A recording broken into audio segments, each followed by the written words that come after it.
اعوذ باللہ من الشیطان الرجیم بسم اللہ الرحمن الرحیم وَإِذْ قَالَ إِبْرَاهِيمُ لِأَبِيهِ آزَرَ أَتَتَّخِذُ أَصْنَامًا آلِهَةً إِنِّي أَرَاكَ وَقَوْمَكَ فِي ضَلَالٍ مُبِينٍ وَكَذَلِكَ نُرِي إِبْرَاهِيمَ مَلَكُوتَ السَّمَاوَاتِ وَالْأَرْضِ وَلِيَكُونَ مِنَ الْمُوقِنِينَ فَلَمَّا جَنَّ عَلَيْهِ اللَّيْلُ رَأَىٰ كَوْكَبًا قَالَ هَٰذَا رَبِّي فَلَمَّا أَفَلَ قَالَ لَا أُحِبُّ الْآفِلِينَ فَلَمَّا رَأَى الْقَمَرَ بَازِغًا قَالَ هَٰذَا رَبِّي فَلَمَّا أَفَلَ قَالَ لَئِن لَّمْ يَهْدِنِي رَبِّي لَأَكُونَنَّ مِنَ الْقَوْمِ الضَّالِّينَ فَلَمَّا رَأَى الشَّمْسَ بَازِغَةً قَالَ هَٰذَا رَبِّي هَٰذَا أَكْبَرُ فَلَمَّا أَفَلَتْ قَالَ يَا قَوْمِ إِنِّي بَرِيءٌ مِّمَّا تُشْرِكُونَ إِنِّي وَجَّهْتُ وَجْهِيَ لِلَّذِي فَطَرَ السَّمَاوَاتِ وَالْأَرْضَ حَنِيفًا وَمَا أَنَا مِنَ الْمُشْرِكِينَ صدق اللہ العظیم۔ ان آیات بینات کا ترجمہ حضور ضیاء الامت رحمۃ اللہ تعالی علیہ کے ترجمہ قرآن جمال القرآن سے سماعت فرمائیں۔ اور یاد کرو جب کہا ابراہیم علیہ السلام نے اپنے باپ آزر سے، کیا تم بناتے ہو بتوں کو خدا؟ بے شک میں دیکھتا ہوں تمہیں اور تمہاری قوم کو کلی گمراہی میں۔ اور اسی طرح ہم نے دکھا دی ہے ابراہیم علیہ السلام کو ساری بادشاہی آسمانوں اور زمین کی، تاکہ وہ ہو جائیں کامل یقین کرنے والوں میں سے۔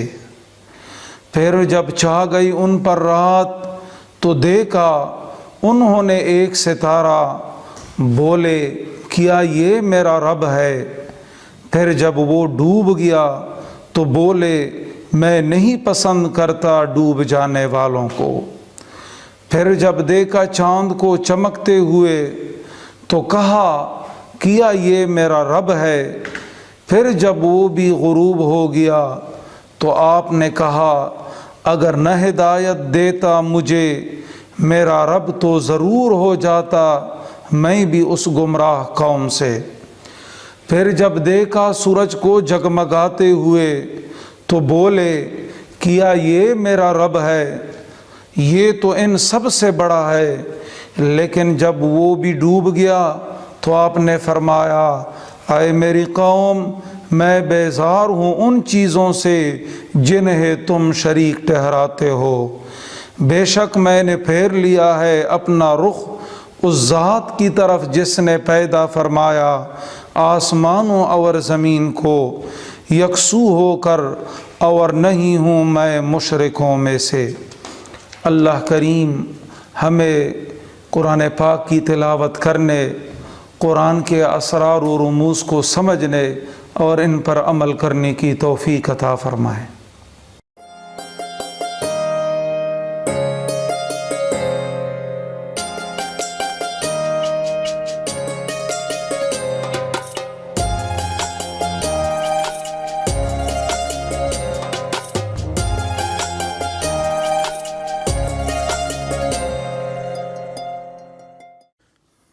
بسم اللہ الرحمن الرحیم۔ الحمدللہ رب العالمین والصلاة والسلام علی سید الانبیاء والمرسلین وعلی آلہ واصحابہ وعترتہ وازواجہ وانصارہ واحبابہ واتباعہ الی یوم الدین۔ اما بعد فاعوذ باللہ من الشیطان الرجیم بسم اللہ الرحمن الرحیم اللہم صلی علی سیدنا و مولانا محمد الفاتح لما اغلق والخاتم لما سبق ناصر الحق بالحق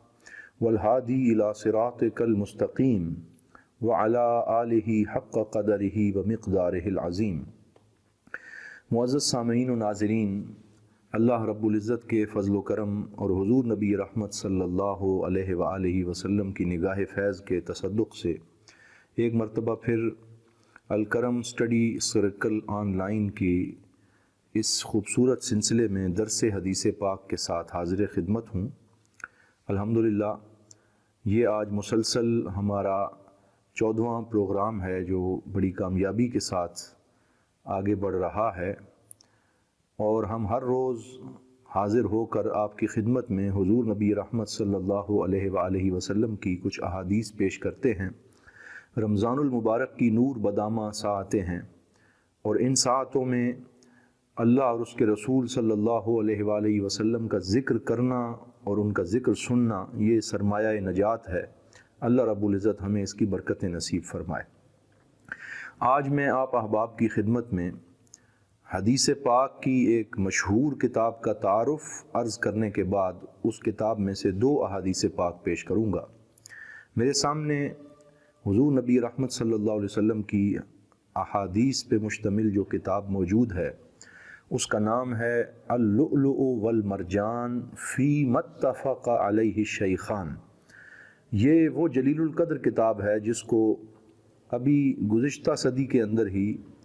مصر کے مشہور و معروف عالم دین جناب محترم شیخ محمد فواد عبد الباقی رحمۃ اللہ تعالی علیہ نے تالیف فرمایا۔ شیخ محمد فواد عبد الباقی رحمۃ اللہ تعالی علیہ وہ اگرچہ بالکل قریب زمانے میں ان کا وصال ہوا، 1968 میں ان کا وصال ہوا، اور مصر میں ان کا تعلق جامعۃ الازہر کے ساتھ رہا، اور شیخ محمد عبدہ اور شیخ رشید رضا جو المنار مجلہ شائع کرنے والے بزرگ تھے ان کے مدرسہ اور اسکول آف تھاٹ کے ساتھ یہ متعلق رہے،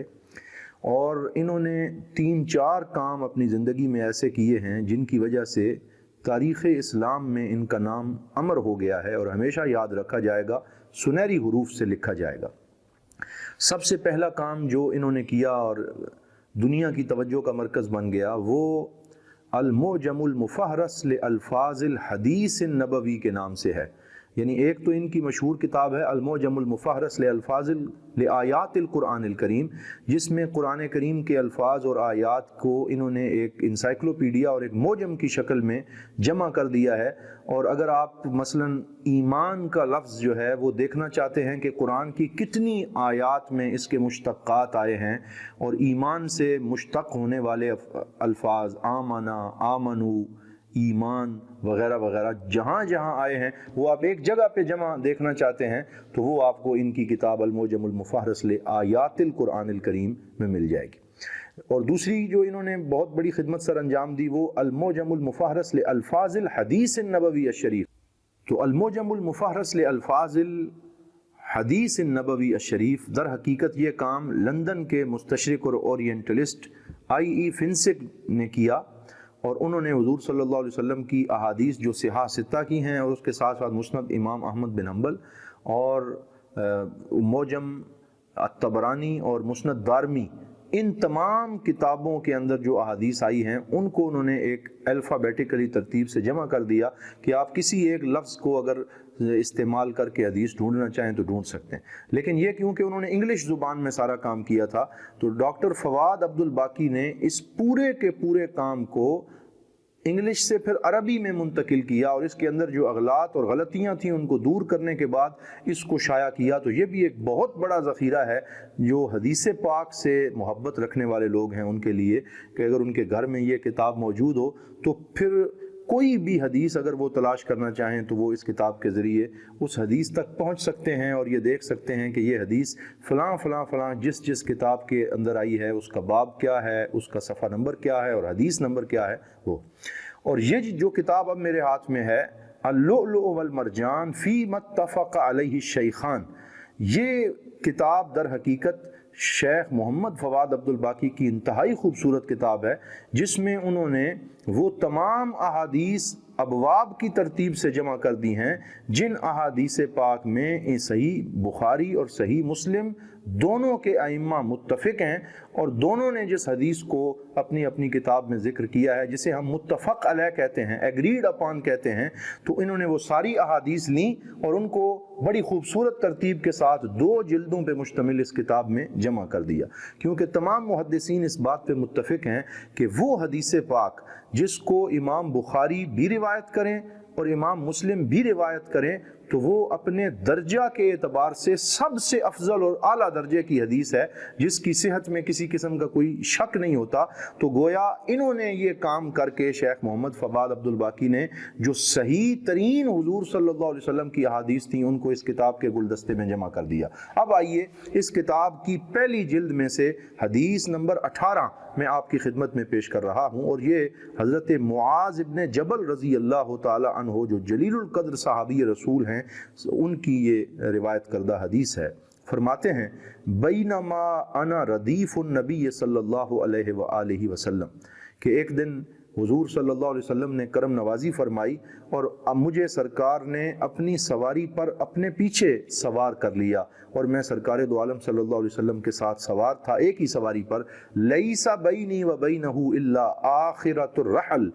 میرے اور میرے پاک نبی صلی اللہ علیہ وآلہ وسلم کے درمیان کجاوے کی لکڑی کے علاوہ اور کوئی فاصلہ نہیں تھا، یعنی درمیان میں کجاوے کی ایک لکڑی تھی، اور میں حضور صلی اللہ تعالیٰ علیہ وسلم کے ساتھ میرا جو سینہ ہے وہ سرکار دو عالم کی پشت مبارک کے ساتھ جڑا ہوا تھا، اور مجھے حضور صلی اللہ علیہ وسلم کے وجود مسعود کی بھینی بھینی مہک اور خوشبو آ رہی تھی، اور میں اپنے آپ کو دنیا کا سب سے خوش نصیب آدمی تصور کر رہا تھا۔ اس دوران پاک نبی صلی اللہ علیہ وآلہ وسلم نے ارشاد فرمایا یا معاذ، اے معاذ، کتنے نصیب والے ہیں حضرت معاذ کہ جن کو سرکار اپنے ساتھ بٹھا کر آواز دے کے مخاطب کر رہے ہیں۔ تو حضرت معاذ عرض کرنے لگے لبیک یا رسول اللہ وسعدیک، یا رسول اللہ لبیک، میں حاضر ہوں اور میری خوش نصیبی ہے کہ آپ مجھے مخاطب فرما رہے ہیں۔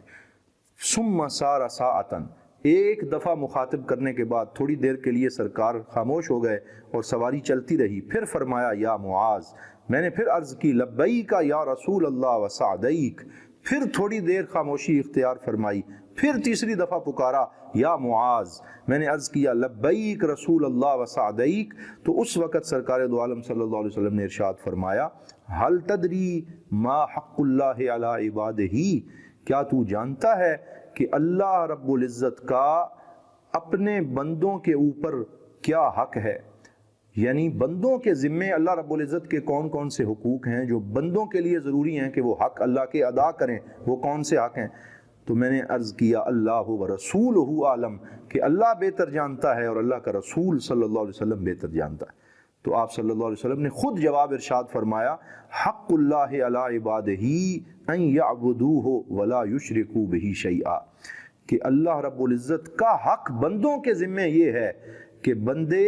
بندگی کے حقوق ادا کرتے ہوئے اپنے رب کی عبادت کریں اور رب کے ساتھ کسی اور کو شریک نہ ٹھہرائیں، اور اپنے رب کے سامنے سر تسلیم خم کر دیں، ان کا سر اپنے رب کی بارگاہ میں جھکا رہے اور وہ کبھی بھی اللہ رب العزت کے ساتھ کسی کو شریک نہ ٹھہرائیں۔ تو انہوں نے گویا اللہ رب العزت کا حق جو ان کے ذمے تھا وہ ادا کر دیا۔ پھر تھوڑی دیر سواری چلتی رہی، سرکار نے فرمایا یا معاذ ابن جبل، میں نے عرض کیا لبیک رسول اللہ وسعدیک، تو سرکار نے فرمایا کیا تو جانتا ہے ما حق العباد علی اللہ اذا فعلوہ، کہ اگر بندے اللہ کا حق پورا کر دیں تو پھر اللہ کے ذمہ کرم پر بندوں کا حق کون سا ہے، یعنی اللہ تعالیٰ پھر بندوں کو کون سے حقوق اس بدلے میں عطا فرماتا ہے۔ میں نے پھر عرض کیا اللہ و رسولہ عالم، یعنی صحابہ اکرام کا یہ ادب بھی ملاحظہ فرمائیں، وہ کبھی اپنی طرف سے اندازے نہیں لگاتے تھے، حضور صلی اللہ علیہ وسلم کی بارگاہ میں اپنی طرف سے گفتگو نہیں کرتے تھے، بلکہ سراپا ادب اور نیاز کا اظہار کرتے ہوئے یوں عرض گزار ہوتے یا رسول اللہ، اللہ جانتا ہے یا آپ اللہ کے رسول ہیں، آپ جانتے ہیں۔ اور یہ اس سے صحابہ کا عقیدہ بھی پتہ چلتا ہے کہ صحابہ کرام علم کی نسبت اللہ کی طرف بھی کرتے اور اللہ کی عطا سے اللہ کے رسول کی طرف بھی کرتے۔ آج ہمارے ہاں یہ جو ایک عرصے سے ایک بے ادبی ہو رہی ہے کہ لوگ بڑے سینہ تان کے یہ کہتے رہتے ہیں نہیں جی صرف اللہ جانتا ہے، حالانکہ صحابہ کرام کا طریقہ یہ تھا کہ وہ علم کی نسبت اللہ کے ساتھ ساتھ اللہ کے پاک نبی صلی اللہ علیہ وآلہ وسلم کی طرف بھی کیا کرتے، یعنی اللہ کی عطا سے اللہ کے رسول صلی اللہ علیہ وسلم بھی جانتے۔ تو جب سرکار نے فرمایا کیا آپ جانتے ہیں کہ اللہ رب العزت بندوں کو پھر کیا حق عطا فرماتا ہے، تو انہوں نے عرض کیا آپ فرمائیں، تو سرکار دو عالم صلی اللہ علیہ وسلم نے فرمایا حق العباد علی اللہ اللہ یعذبہم، کہ پھر اگر بندے اپنے حقوق ادا کر دیں اور اللہ رب العزت کے ساتھ کسی کو شریک نہ ٹھہرائیں، تو اللہ رب العزت اپنے ذمہ کرم پہ یہ لے لیتا ہے کہ پھر ان بندوں کو کبھی بھی عذاب نہیں دیتا، نہ دنیا میں عذاب دیتا ہے نہ آخرت میں عذاب دیتا ہے، بلکہ جنت ان کے اوپر لازم فرما دیتا ہے اور اللہ کی رحمت چھم چھم ان کے اوپر برسنا شروع کر دیتی ہے اور وہ اللہ کے خوش نصیب بندے بن جاتے ہیں۔ تو رمضان المبارک کے ان دنوں میں یہ کتنی خوشخبری سے لبریز حدیث پاک ہے کہ اگر ہم اللہ رب العزت کی عبودیت کا حق ادا کرتے رہیں اور اپنا سر اس کی بارگاہ میں جھکائے رکھیں اور اس کی عبادت کرتے رہیں اور کبھی اس کے ساتھ کسی کو شریک نہ ٹھہرائیں، تو صرف یہ کام کرنے سے بندے کے جولی میں کوئی زیادہ بڑے عمل نہ بھی ہوں تو اللہ رب العزت بندوں کو بخش دیتا ہے اور ان کو معاف فرما دیتا ہے۔ اور یہی حدیث پاک جو ہے وہ پھر اس طریقے سے بھی حضور صلی اللہ تعالیٰ علیہ وسلم نے بیان فرمائی، اور حضرت انس بن مالک رضی اللہ تعالیٰ عنہ روایت کرتے ہیں، اور اسی کتاب میں اللؤلؤ والمرجان فیما اتفق علیہ الشیخان حدیث نمبر 20 یہ کوٹ کی گئی کہ حضرت انس بن مالک فرماتے ہیں کہ حضور صلی اللہ علیہ وسلم نے حضرت معاذ بن جبل کو اپنی سواری پہ پیچھے سوار کیا اور پھر فرمایا اے معاذ کیا آپ جانتے ہیں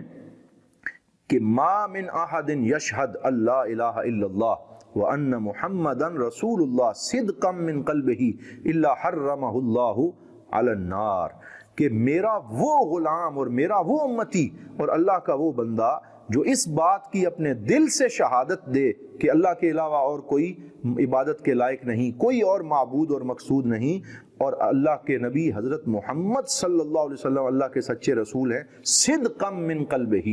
وہ اپنے دل سے سچائی سے اگر اس بات کی شہادت دے دیتا ہے تو اللہ رب العزت جہنم کی آگ کو اس کے اوپر حرام فرما دیتے ہیں۔ تو یہ بہت بڑی بشارت ہے۔ حضرت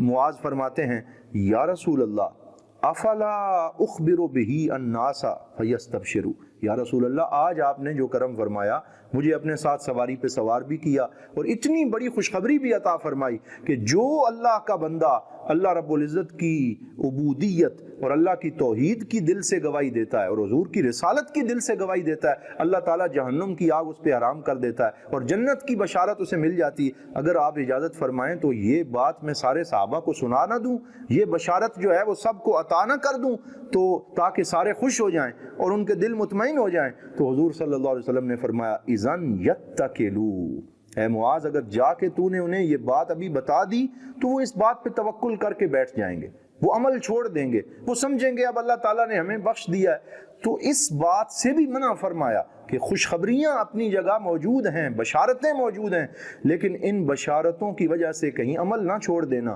عمل کرتے رہو، نمازوں کی پابندی کرتے رہو، زکوٰۃ دیتے رہو، روزے رکھتے رہو، قیام لیل کرتے رہو، صدقہ و خیرات کرتے رہو، جو حضور صلی اللہ علیہ وسلم کا طریقہ ہے، سنتیں ہیں، ان پہ تم کاربند رہو۔ اور یہ خوشخبریاں اپنی جگہ پہ موجود ہیں لیکن ان کی وجہ سے عمل چھوڑنے کی اجازت نہیں دی گئی۔ تو حضور صلی اللہ علیہ وسلم نے فرمایا یہ خوشخبری تو ہے لیکن لوگوں کو ابھی جا کے نہ بتانا، وہ کہیں ان باتوں پہ بھروسہ کر کے عمل کو چھوڑ نہ دیں۔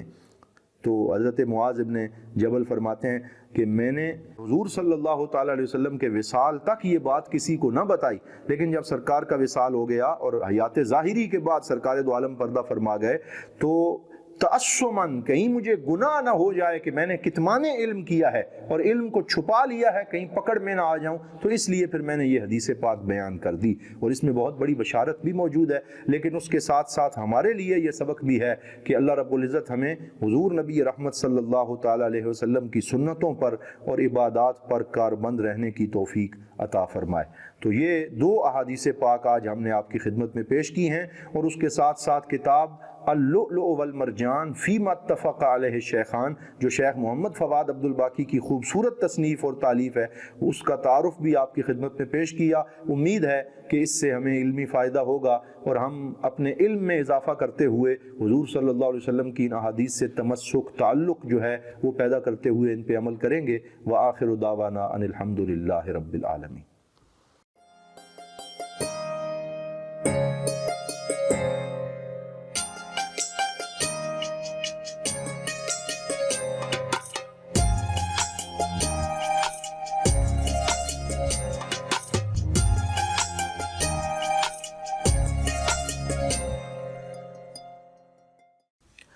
بسم اللہ الرحمن الرحیم، الحمد للہ وکفا والصلاة والسلام علی سیدنا و مولانا محمد المصطفیٰ وعلی آلہ المجتبیٰ و اولیائہ التقیٰ و علمائہ النقیٰ، اما بعد فاعوذ باللہ من الشیطان الرجیم، بسم اللہ الرحمن الرحیم۔ یا ایہا الذین آمنوا کتب علیکم الصیام کما کتب علی الذین من قبلکم لعلکم تتقون، صدق اللہ مولانا العظیم۔ مولایا صلی وسلم دائما ابدا علی حبیبک خیر الخلق کلہم۔ معزز و محترم سامعین و ناظرین، دربار عالیہ بھیرا شریف کے زیر سایہ مرکز علم و حکمت دارالعلوم محمدیہ غوثیہ بھیرا شریف کے مقدس اور مبارک ماحول سے پروگرام تربیت و تزکیہ کے ساتھ ایک دفعہ پھر آپ کی خدمت میں حاضر ہے۔ رمضان المبارک اپنی رحمتوں، برکتوں، عزتوں اور رفعتوں کے ساتھ ہم سب پہ سایہ فگن ہے اور اپنے نور ہمارے اوپر لٹا رہا ہے۔ روزہ کیا ہے اور روزے کا مقصد کیا ہے؟ عرف عام میں روزہ کی تعریف ہے الامساک اما تنازع الیہ النفس، کہ ہر اس چیز سے رک جانا جس چیز کی طرف نفس لے جائے۔ لیکن شریعت اسلامیہ کے اندر صبح صادق سے لے کر غروب آفتاب تک کھانے پینے اور عمل زوجیت سے رکنے کا نام روزہ ہے۔ لیکن جس روزے کا مطالبہ اسلام نے بندے سے کیا ہے اور جو خالق حقیقی کی رضا ہے اور جو نبی کریم صلی اللہ تعالی علیہ وسلم کی تعلیمات میں جو روزے کا مقصد ہے، وہ یہ ہے کہ یہ طویل ترین مشقت والا مہینہ اور اس مہینے کے اندر مراقبہ یہ خاص عمل ہے، اس لیے کہ بندے کے دل میں یہ تیقن پیدا ہو جائے کہ میرا رب ہر وقت میرے عمل کو دیکھ رہا ہے، وہ ظاہری اعضاء عمل کرے تب بھی وہ مشاہدہ فرما رہا ہے، اور اگر دل میں کوئی خیال گزرے تو پھر بھی وہ علیم بذات الصدور ہے۔ یہ ہے روزے کا مقصد، لعلکم تتقون، تاکہ تم متقی بن جاؤ، تم پرہیزگار بن جاؤ۔ اور روزہ صبح صادق سے لے کر غروب آفتاب تک کھانے پینے اور عمل زوجیت سے رکنے کا نام یہ عامت الناس کا روزہ ہے۔ اور صوفیاء فرماتے ہیں کہ جو دوسرا روزہ ہے، جو خواص کا روزہ ہے، عام لوگوں کا نہیں ہے، خاص لوگوں کا روزہ ہے، وہ ان تین چیزوں سے رکنے کے ساتھ ساتھ ان کی آنکھ کا بھی روزہ ہوتا ہے، ان کے کان کا بھی روزہ ہوتا ہے، ان کی زبان کا بھی روزہ ہوتا ہے، ان کے ہاتھوں اور پاؤں کا بھی روزہ ہوتا ہے۔ یعنی وہ سارے اعمال و افعال جو ہم ان ظاہری اعضاء سے کرتے ہیں وہ رک جاتے ہیں۔ آنکھ سے نامحرم کو نہیں دیکھتے، کان سے لغو اور بیہودہ بات کو نہیں سنتے، زبان سے جھوٹ نہیں بولتے، غیبت نہیں کرتے، چغلی نہیں کھاتے، جھوٹی گواہی نہیں دیتے، ہاتھ سے گناہ کا کوئی عمل ان سے سرزد نہیں ہوتا، پاؤں سے گناہ کی طرف نہیں لپکتے۔ یہ خواص کا روزہ ہے۔ اور تیسرے درجے پر جو انتہائی مطلوب ہے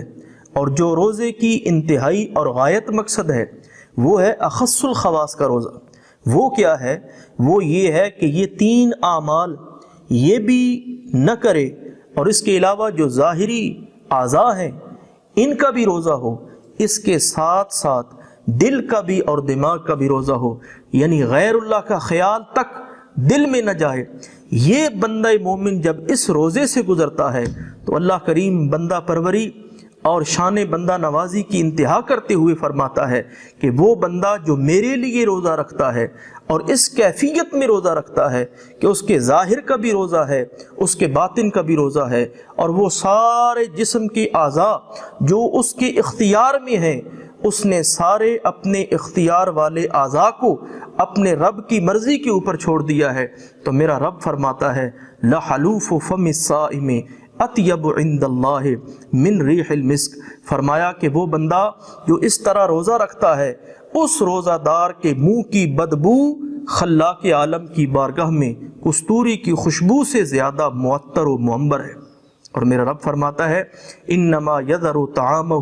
وشرابہ لاجلی فالصوم لی وانا اجزی بہ، فرمایا کہ وہ بندہ جس نے کھانے اور پینے کو اور دیگر شہوات کو میرے لیے چھوڑا ہے پس روزہ میرے لیے ہے اور میں ہی اس کی جزا دوں گا۔ اور یہ آیت طیبہ فلا تعلم نفس ما اخفی لهم من قرۃ اعین، بعض مفسرین نے اس کی یہ تفسیر بیان کی ہے کہ یہ وہ بات جو آج تک کسی کو معلوم نہیں ہے اور کوئی بندہ جانتا نہیں، جو اللہ نے اہل ایمان کے لیے پوشیدہ رکھی ہے۔ وہ پوشیدہ چیز کیا ہے؟ وہ پوشیدہ چیز روزہ داروں کے لیے ہے جو حشر والے دن خلاق عالم ان کو عطا فرمائے گا۔ اور حضور سید عالم صلی اللہ تعالیٰ علیہ وسلم نے ارشاد فرمایا للجنت باب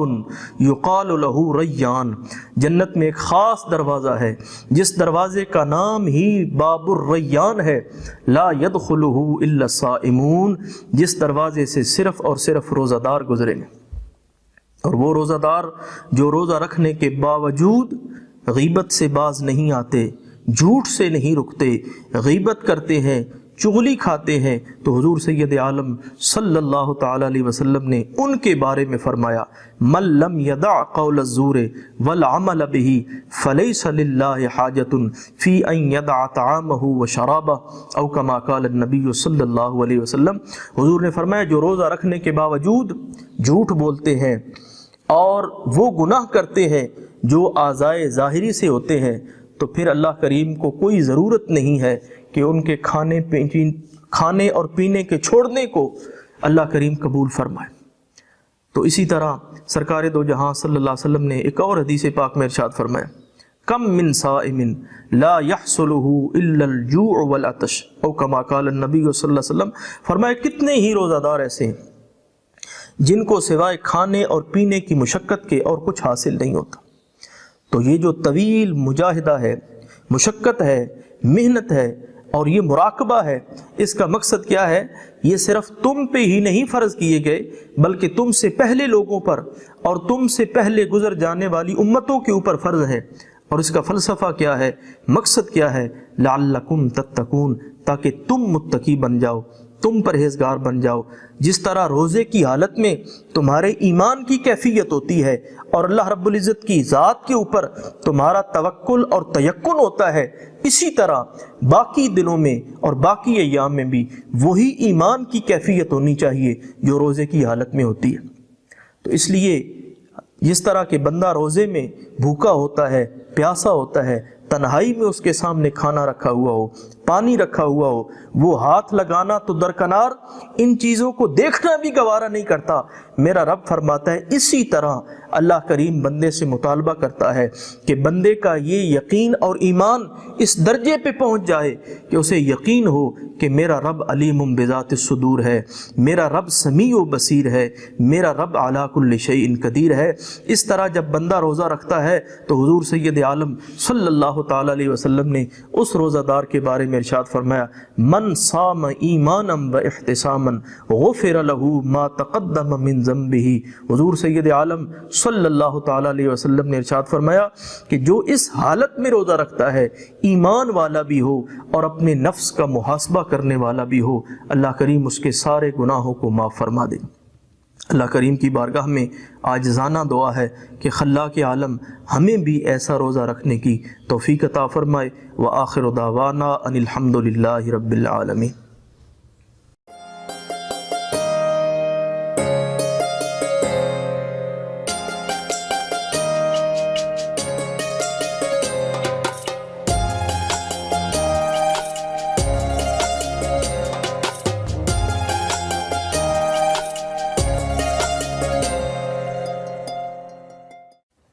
باللہ من الشیطان الرجیم بسم اللہ الرحمن الرحیم۔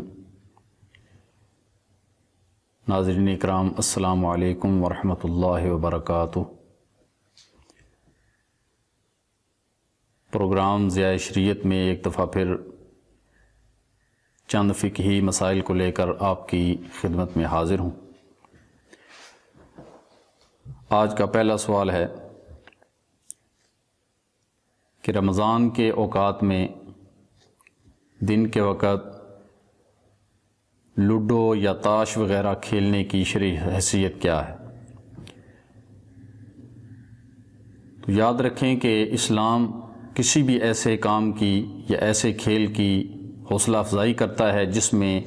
ایک مسلمان کے جسم کی نشو و نما ہوتی ہو اور جسم اس سے تر و تازہ اور توانا ہوتا ہو، یا ذہنی حوالے سے اس میں تر و تازگی آئے، تو ہر اس کھیل کی اسلام حوصلہ افزائی کرتا ہے اور اس کی اجازت دیتا ہے۔ مثلا کشتی یا گھڑ سواری، تیر اندازی، اس قسم کا کوئی بھی کھیل جس میں جسم کی ورزش ہوتی ہو یا ذہن کی ورزش ہوتی ہو، تو اسلام میں اس کھیل کی اجازت ہے۔ اور ہر اس کھیل کی اسلام میں حوصلہ شکنی کی گئی ہے کہ جس میں نہ جسم کی نشو و نما ہوتی ہو، جسم کی ورزش بھی نہ ہوتی ہو، اور نہ ہی ذہن کی کوئی ورزش ہوتی ہو، تو وہ کھیل اسلام میں منع کیے گئے ہیں۔ لوڈو اور تاش یہ ایسے کھیل ہیں کہ اس میں نہ تو جسم کی نشو و نما ہوتی ہے، نہ جسم کی ورزش ہوتی ہے، اور نہ ذہن کی ورزش ہوتی ہے، بلکہ یہ کلیتاً ایسا کھیل ہے کہ جس میں بہت زیادہ وقت کا ضیاع ہے، بہت زیادہ وقت ضائع ہوتا ہے، اور جو لوگ اس کھیل میں مشغول ہوتے ہیں ان کا سارا وقت اسی کھیل کی نظر ہو جاتا ہے، اور بہت سے اہم کام عبادات سمیت، نماز سمیت وہ ضائع کر دیتے ہیں۔ تو اس لیے لوڈو اور تاش یہ حدیث پاک میں بھی اسے منع کیا گیا ہے۔ حضور اکرم علیہ الصلوۃ والسلام کا ارشاد گرامی ہے کہ جس نے لوڈو کھیلی تو اس نے اپنے آپ کو، اپنے جسم کو خنزیر کے گوشت سے رنگا۔ اس کے علاوہ بھی بہت سے الفاظ حدیث پاک کے اندر موجود ہیں۔ تو لوڈو اور تاش اور اس قسم کے کھیل سارے کے سارے اسلام میں منع کیے گئے ہیں، کیونکہ یہ فضول کھیل ہیں اور بے فائدہ کھیل ہیں۔ اس میں کوئی نہ جسم کی نشو و نما ہے، نہ ذہن کی نشو و نما ہے۔ اس لیے عام حالات میں بھی لوڈو کھیلنا منع ہے، تاش کھیلنا منع ہے، اور رمضان کے بابرکت اوقات میں تو بالخصوص اس قسم کے لغو اور لایانی اور فضول کاموں سے بچنا چاہیے۔ حدیث پاک میں اللہ کے حبیب علیہ الصلوۃ والسلام نے ارشاد فرمایا، من حسن اسلام المرء ترکہ ما لا یعنی ہے، کہ بندے کے اسلام کا حسن یہ ہے کہ وہ فضول کاموں کو ترک کر دے۔ اسی طرح حدیث پاک میں یہ الفاظ بھی ہیں کہ علامت و اعراض اللہ تعالی عن العبد اشتغالہ بما لا یعنی ہے،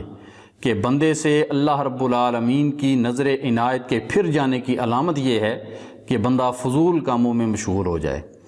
تو رمضان کے بابرکت اوقات کو لوڈو اور تاش جیسے فضول اور ممنوع کھیلوں کی نظر کرنا، اور اتنے بابرکت اوقات کو لوڈو کے کھیل کے اندر ضائع کر دینا، یہ بجائے ثواب کے الٹا گناہ بھی ہے، اور رمضان کے بابرکت اوقات کو ضائع کرنا بھی ہے، اور اس سے اللہ رب العالمین کی ناراضگی بھی ہے، اور اس میں ایک ناجائز کام کے اندر مشغول ہونا بھی ہے۔ تو اس لیے عام حالات میں بھی لوڈو اور تاش کا کھیل منع ہے، اور رمضان کے دنوں میں بھی یہ کھیل منع ہے۔ اللہ رب العالمین ہم کو سمجھنے کی توفیق عطا فرمائے۔ دوسرا سوال ہے کہ زکوٰۃ میں نقد رقم کی بجائے کیا ہم کوئی دوسری چیز، کوئی راشن یا مکان یا کپڑے وغیرہ خرید کر فقراء و مساکین کو دے سکتے ہیں، یا نقد رقم ہی دینا ضروری ہے؟ تو اس حوالے سے یہ ذہن میں رکھیں کہ اگر تو کوئی قحط وغیرہ کی صورتحال نہ ہو تو پھر افضل یہ ہے کہ نقد رقم دی جائے، تاکہ فقیر، مسکین، ضرورت مند اپنی ضرورت کو نقد رقم کے ساتھ خرید سکے اور اپنی ضرورت کو اچھے انداز میں پورا کر سکے۔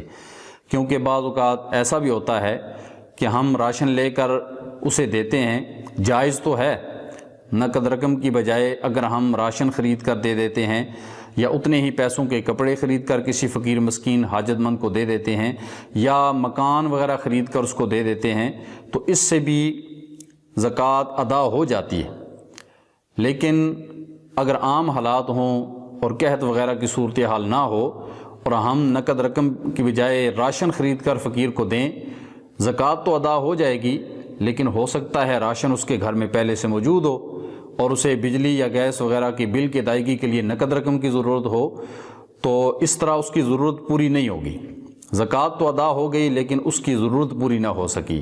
تو پھر اسے ضرورت پوری کرنے کے لیے یہی راشن وغیرہ دوبارہ بیچنا پڑے گا نقد رقم حاصل کرنے کے لیے۔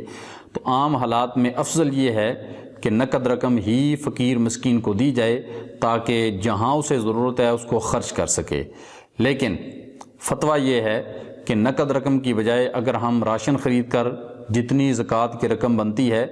اتنی مالیت کا راشن، اتنی مالیت کا کپڑا یا اتنی ہی مالیت کا کوئی مکان وغیرہ خرید کر فقیر مسکین کو دے دیتے ہیں تو اس سے بھی زکوٰۃ ادا ہو جاتی ہے۔ کوئی بھی جنس، اناج خرید کر دے دیں، چاول خرید کر دے دیں یا گھی دالیں وغیرہ کچھ بھی چیز خرید کر اتنی رقم کی دے دی جائے تو اس سے زکوٰۃ ادا ہو جاتی ہے۔ ایک اور سوال ہے کہ زکوٰۃ کی رقم کیا ایک ہی مرتبہ دینا یہ ضروری ہے یا پورے سال میں تھوڑی تھوڑی کر کے ادا کی جا سکتی ہے؟ تو زکوٰۃ کی رقم ایک ہی مرتبہ بھی دی جا سکتی ہے، یعنی اگر سال پورا ہو چکا ہے اور زکوٰۃ کی ادائیگی واجب ہو چکی ہے تو پھر تو افضل یہ ہے کہ فوراً اس کی ادائیگی کی جائے اور اس میں تاخیر نہ کی جائے۔ اور اگر کوئی ایڈوانس دینا چاہتا ہے اور ایڈوانس ہی وہ تھوڑی تھوڑی کر کے زکوٰۃ دے رہا ہے تو یہ بھی طریقہ جائز ہے کہ پہلے سے ہی آپ اندازہ لگا لیں کہ سال کے اختتام پر مجھ پر زکوٰۃ کی اتنی رقم واجب ہو جائے گی، تو آپ اس اعتبار سے پہلے ہی کچھ تھوڑی تھوڑی رقم کر کے ادا کرنا شروع کر دیں، تو یہ بھی طریقہ کار جائز ہے، یعنی تھوڑی تھوڑی کر کے بھی زکوٰۃ ادا کی جا سکتی ہے اور سال کے اختتام پر ایک مرتبہ ہی ادا کرنا یہ بھی درست ہے۔ ایک اور سوال پروگرام میں شامل کر لیتے ہیں کہ کسی نے مکان لیا اور مکان اس نیت سے لیا تاکہ میں اسے خریدوں اور کرائے وغیرہ پہ چڑھا دوں اور اس سے اپنی ضرورت کو پورا کروں، تو کیا ایسے مکان کی مالیت پر زکوٰۃ ہوگی یا اس کے کرائے پر زکوٰۃ ہوگی؟ تو ایسا مکان جو کرائے پر چڑھایا گیا ہو اس مکان کی اصل مالیت پر زکوٰۃ واجب نہیں ہوتی، بلکہ اگر اس کا کرایہ سال پورا جمع ہوتا رہتا ہے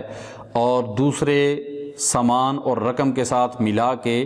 اگر وہ نصاب تک پہنچتا ہے تو پھر اس کرائے پر زکوٰۃ ہوگی، اس مکان کی اصل مالیت پر زکوٰۃ نہیں ہوگی۔ اللہ رب العالمین کی بارگاہ میں جب بھی ہاتھ اٹھائیں تو ہمارے لیے اور اپنے لیے اللہ رب العالمین کی بارگاہ سے خیر کی دعا کرتے رہیں۔ اجازت دیجیے، السلام علیکم ورحمۃ اللہ وبرکاتہ۔